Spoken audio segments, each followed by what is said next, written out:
Okay, let's dive into one of the most important inventions ever.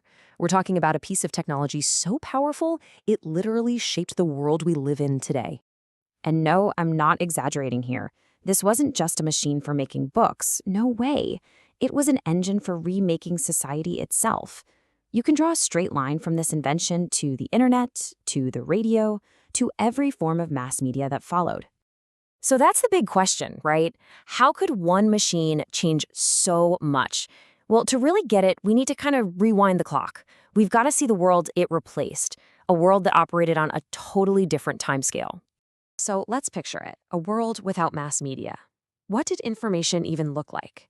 Well, before the 1450s, knowledge was essentially a handcrafted, super expensive luxury good. I mean, just think about that for a second. Most books were created in a place like this, a scriptorium, where a scribe would sit and painstakingly copy every single letter by hand. It was an unbelievably slow, difficult process, which made books incredibly rare. They were like precious treasures. This right here shows the night and day difference the press made. On one side, you have a scribe, maybe finishing a page or two a day, and, mistakes happen. On the other side, you've got the press, just churning out hundreds of perfect, identical pages a day. The cost plummeted, and the text was standardized for everyone.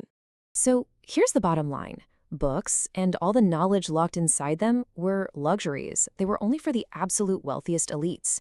Nobles, high-ranking clergy, a few universities. For pretty much everyone else, that whole world of ideas was just out of reach. So how did one person solve such a massive problem? Well, it wasn't just a single invention. It was a revolutionary system. And the man behind it all was Johannes Gutenberg.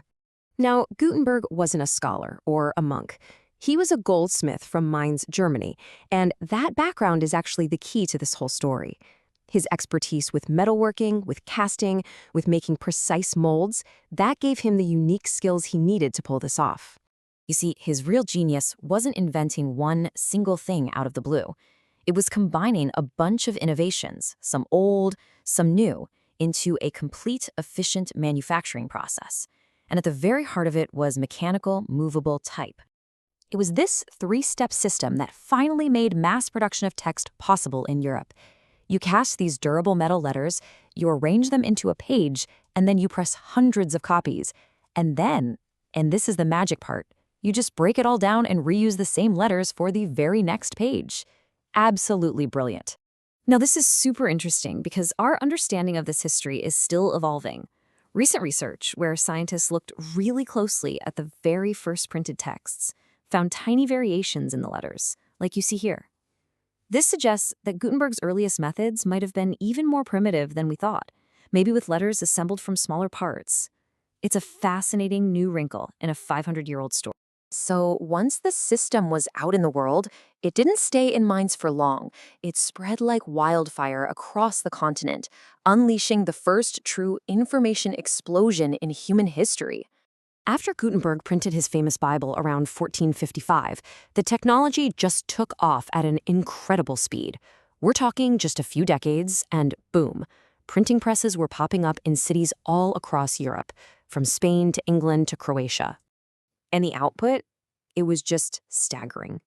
It's estimated that over 20 million books were printed by the year 1500.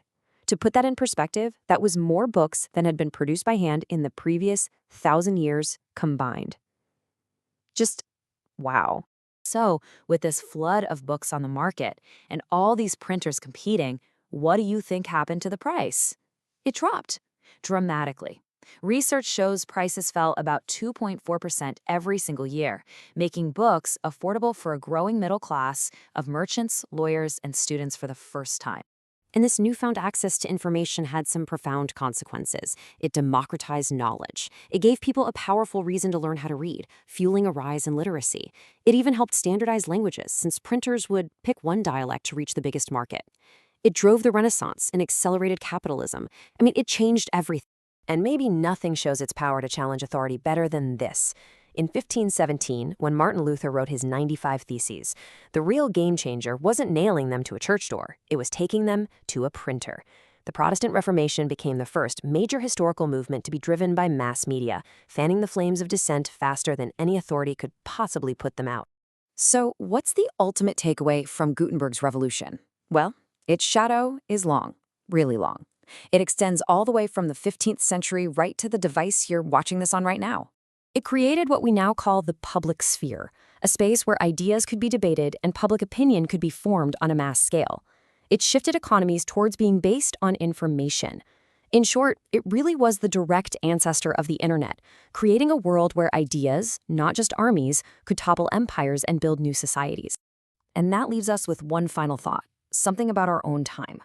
Gutenberg's press helped create an age of shared facts and standardized knowledge.